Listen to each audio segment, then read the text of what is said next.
Bonjour tout le monde, j'espère que vous allez bien. Bienvenue à bord de ce balado des Coops de l'information, produit en partenariat avec l'Union des municipalités du Québec. On va voyager ensemble pour voir du pays. Je m'appelle Simon Jaudoin, je me pose une question bien simple. Comment ça va chez vous?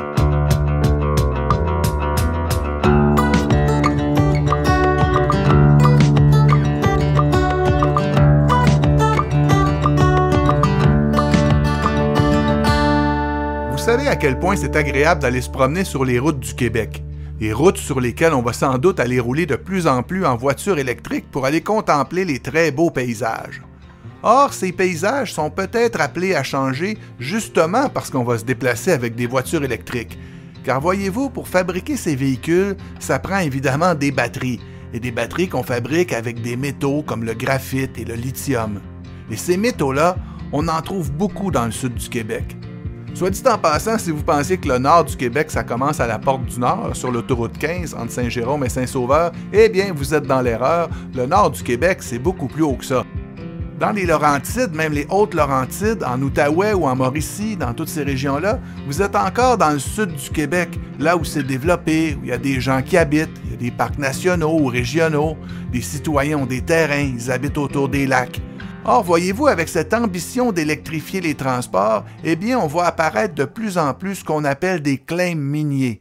Ça, c'est des titres d'exploration. C'est une permission exclusive qu'on vous donne afin d'explorer une partie du territoire pour voir si on n'y trouverait pas des métaux dans le sol. Alors, la personne qui a un claim minier, elle dit un peu, ici, sur ce territoire, c'est moi qui peux explorer dans le but de faire une mine et éventuellement l'exploiter. Vous savez, dans l'imaginaire du Québec, on a tendance à imaginer que les mines, ça se situe très loin, en région éloignée. Eh bien non. Là, ce qu'on voit, c'est que le développement minier gagne du terrain dans le sud.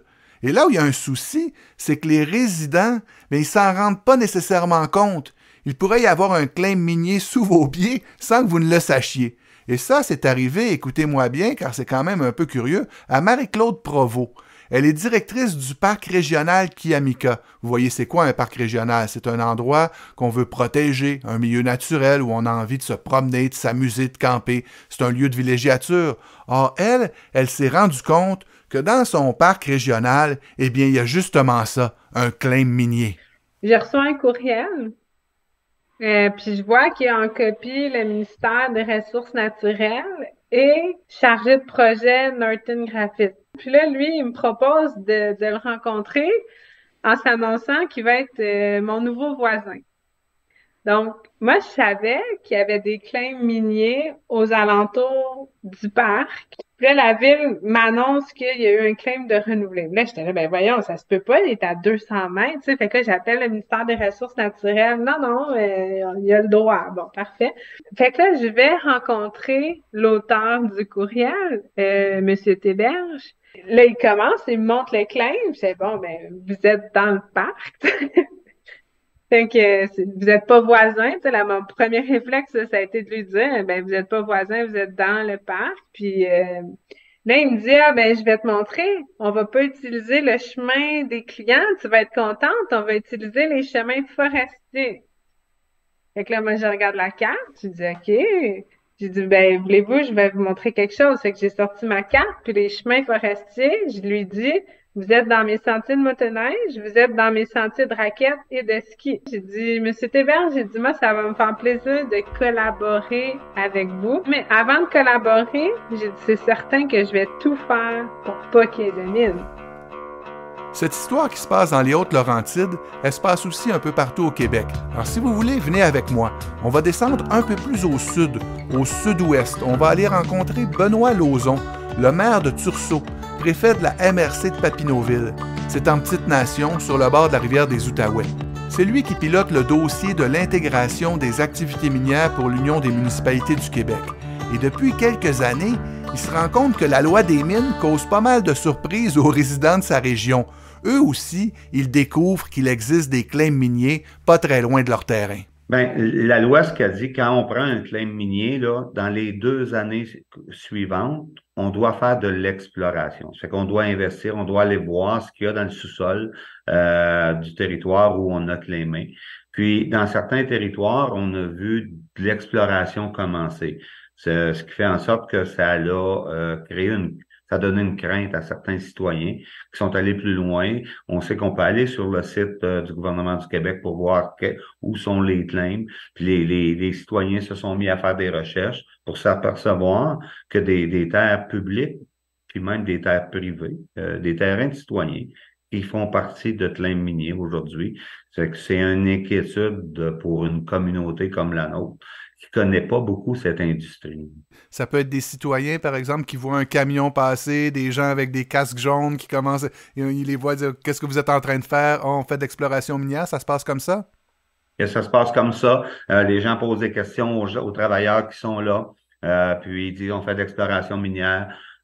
Puis, tu sais, là, dans un territoire comme le nôtre, un territoire où il y a beaucoup de tourisme, de villégiature, un territoire, nous, dans notre MRC, ici dans Papineau, là, il y a 25 municipalités à l'intérieur de notre MRC, des petites municipalités, 1000, 1500, 2000, 3000 habitants.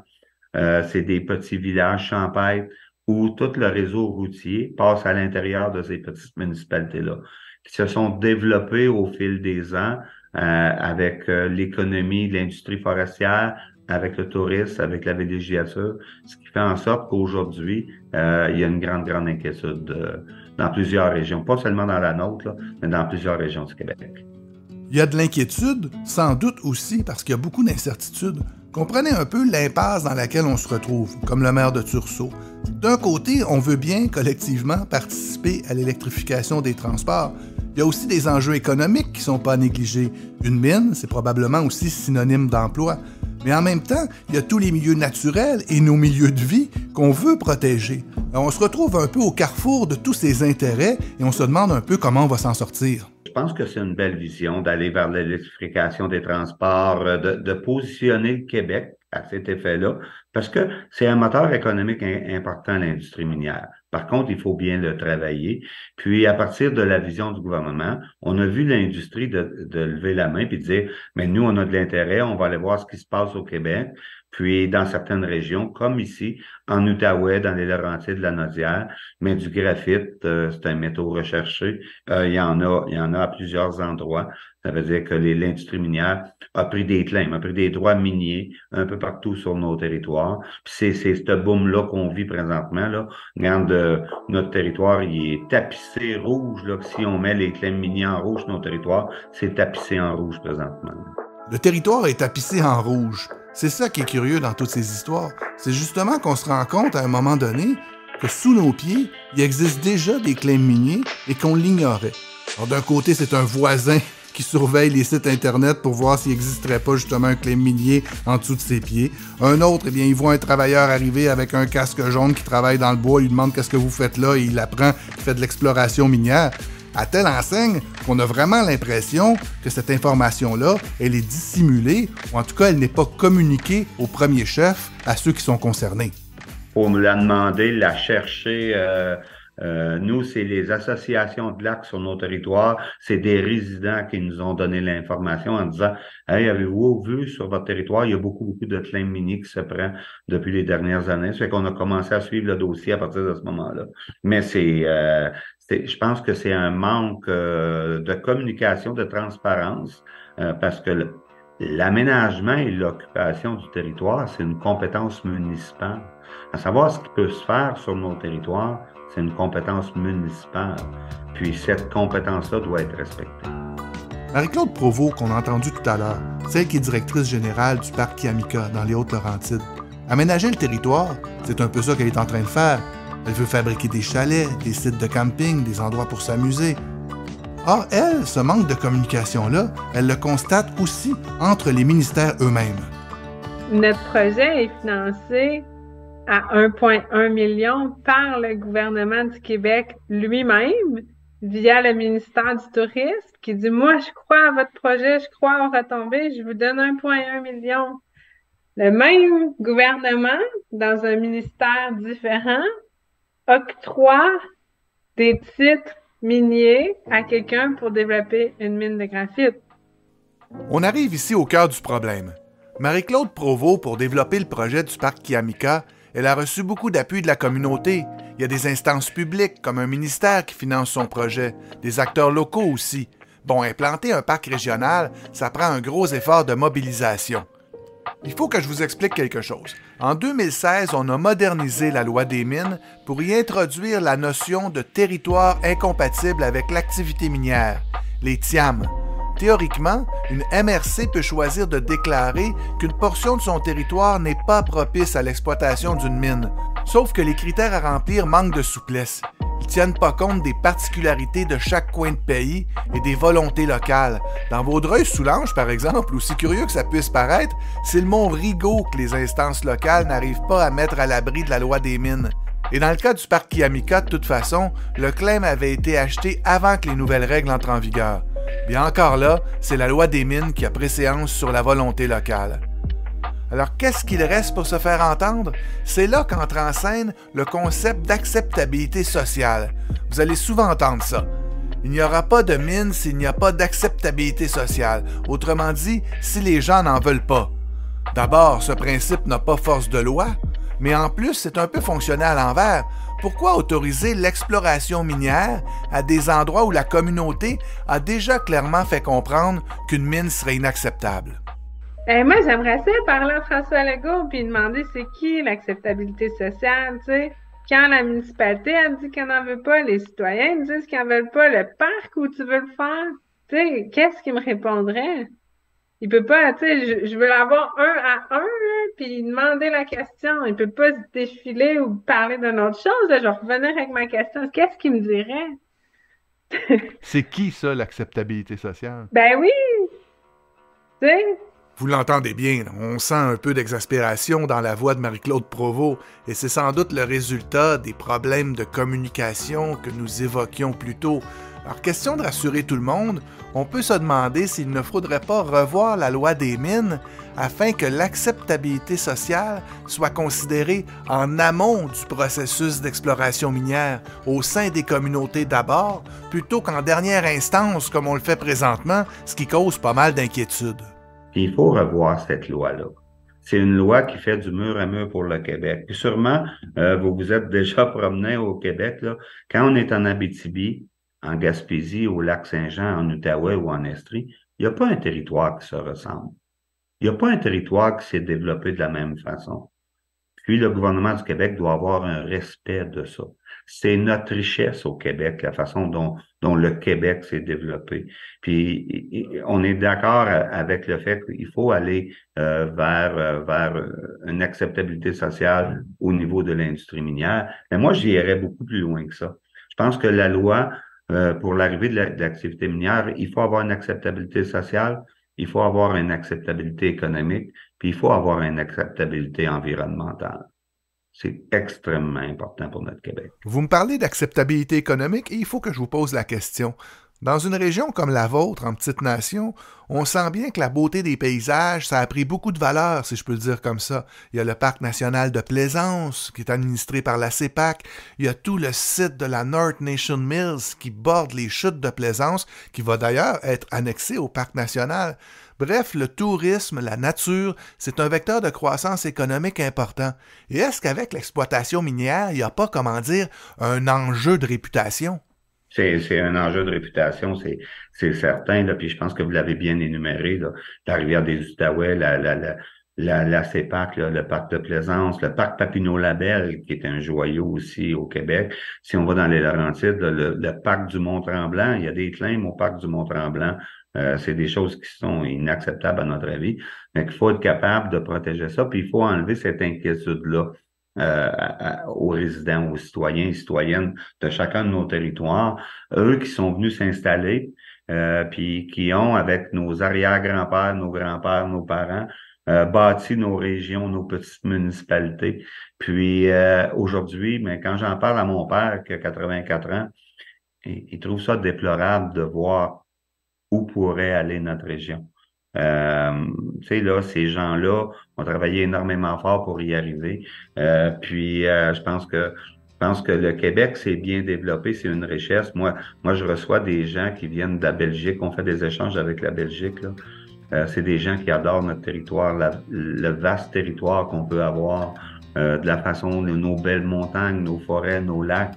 Mais il faut être capable de préserver ça puis de faire un développement minier responsable et intelligent. Puisqu'on parle de réputation, permettez-moi de faire un dernier détour avant de terminer. Je ne sais pas si ça vous est venu à l'esprit en écoutant parler Benoît Lauzon de sa région, mais Tursault, c'est la ville natale de Guy Lafleur. Alors si vous passez par là, et je vous encourage vivement à aller vous promener dans la région, il y a devant l'hôtel de ville une statue en bronze à l'effigie de ce héros du hockey. C'est l'œuvre de Jean-Raymond Goyer. Mais il y a aussi à Tursault l'aréna qui porte son nom. C'est pas un attrait touristique comme tel, mais j'ai eu l'occasion de le visiter et franchement, j'ai été très ému.